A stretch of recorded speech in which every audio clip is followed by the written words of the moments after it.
Hey guys, today I'm going to do a little overview of my Inglot eyeshadow palette, and I have 3 others that don't fit in it. One of you has been asking me to do this, so I figured I would go ahead and do it. I want to say I've had this 2.5 years, and I've hardly ever used it. It is shameful. I made this myself. It was like probably before the Naked Basics palette was around, the Lorac Pro. So it might have even been longer than that. And I googled a bunch of swatches and YouTube videos, and I took some inspiration from a few people's palettes and eyeshadows they had in order for me to pick some, because I don't have an Inglot anywhere near me. I've never seen their shadows in person. They're relatively inexpensive. I'll have the info listed down below, price and stuff, because I honestly don't remember. It's been a long time. They're very, very, very pigmented. Each eyeshadow is quite large. I mean, it would take you a long time to go through the entire amount. So I have this little 10-pound palette and 3 separates that are in a Z palette, and they're these 3 right here. So as you can see, these are more of like everyday colors I would wear, and these 3 are just a little darker. So I have them in here, but I'm going to swatch them and tell you the shade names, because if you are unfamiliar with Inglot, they're magnetic, but it's very, very hard to get them out. So what I had done earlier today, it's not the safest thing, but I had a little knife and I wedged the knife tip into the corner and pried it out that way. I think Inglot actually sells a device that you can take it out, and other people have said you can like hover a magnet over it and it takes it out.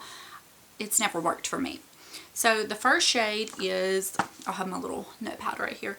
It's Pearl 395, and this was when MAC Nylon was all the rage for inner corner highlight, and I was really into that. I'm not quite into that anymore, so if I had to go back to Inglot or their website and make my own palette, it would probably be pretty different than this. And it is extremely shiny and glowy. It's very similar to MAC Nylon, but even more shiny. I'm going to go ahead and get a little wet wipe. Not that these colors are not nice, but if I had to go back and make another one, it would just have a little bit of different type things. It was before I was into like MAC soft brown type colors, so it would just be a little different, but that's all. Okay, the next shade is Matte 328. And I wanted to have a lot of good matte colors, because sometimes I feel like I was missing out on those. Like I said, it was before the Lorac Pro or Naked Basics. And this is kind of like, I use it kind of as a brow bone highlight color, but it is a little darker and has a little more peach than I would prefer. But it's a really nice blending out color in the sense of, did I say it's Matte 328? It's like skin tone blending out color. So it really kind of just blends into your skin. It's not really a highlight color on somebody like my skin tone, but a really nice, I mean, it blends into your skin. The next shade is this third one, and it is Matte 390. And it is more like a cool tone skin tone color. It's, I don't want to say it's like gray, but you'll see this one is warm and that one is cool. I mean, that, it looks like it would actually be a pretty nice contour color on somebody like my skin, but looking at it in the pan, that third one, you would never notice that. And I could use this like I would MAC soft brown. It looks so pale there, but once it's on the skin, it has a lot more warmth. So, okay, Matte 337. Sorry, I don't have a great format right now. Okay, this is Matte 337. So it is kind of cool tone, a little neutral. Yeah, I would say it's kind of neutral, because it has more warmth than the one above it, but it's still not quite orangey. And then last but not least on the top row is Matte 357. And I will have all of the shades listed down below, so that nobody doesn't get them. That looks like it almost has more purple in it, but it doesn't. It is definitely maybe kind of similar to MAC Charcoal Brown. It's definitely the darker of all of them. So those are all some really nice crease kind of blending out colors. I'm going to remove those swatches, kind of dry my forearm a little, and then swatch the bottom row. And the bottom row are all shimmery type colors. None of them are matte.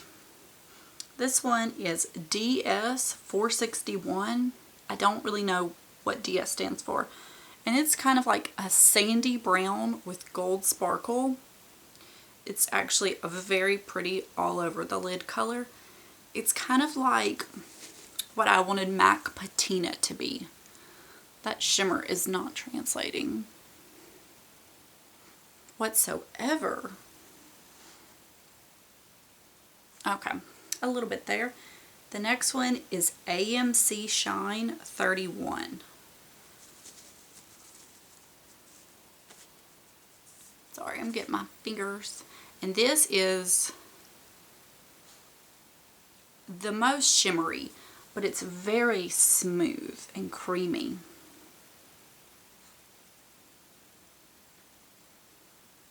It's kind of like a foiled look. And honestly, if you like MAC Woodwinked, but it pulls too orange on you, that provides a similar look, but it doesn't have the oranginess of Woodwinked. That would be a perfect all-in-one shade, which I'm planning on making a video of that, like your one and done shades that you can do all over the lid, blend out into the crease, and then you're done.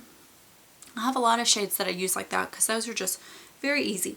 The next shade is DS 460. It's this one. It's kind of a purpley color. It's like a smoky lavender. So you could still wear it as like a neutral everyday color, but it has a little bit of something extra because it has that purple tone to it. You know what I mean? It's very pretty. Next is Pearl 409. This is where we start getting into the much deeper dark colors. These are just, oh, I mean, they're just gorgeous. This is similar to like your MAC Mulch and Bronze. Oh, I don't think it translates on camera as pretty as it really is. And then last but not least in this palette is Pearl 421.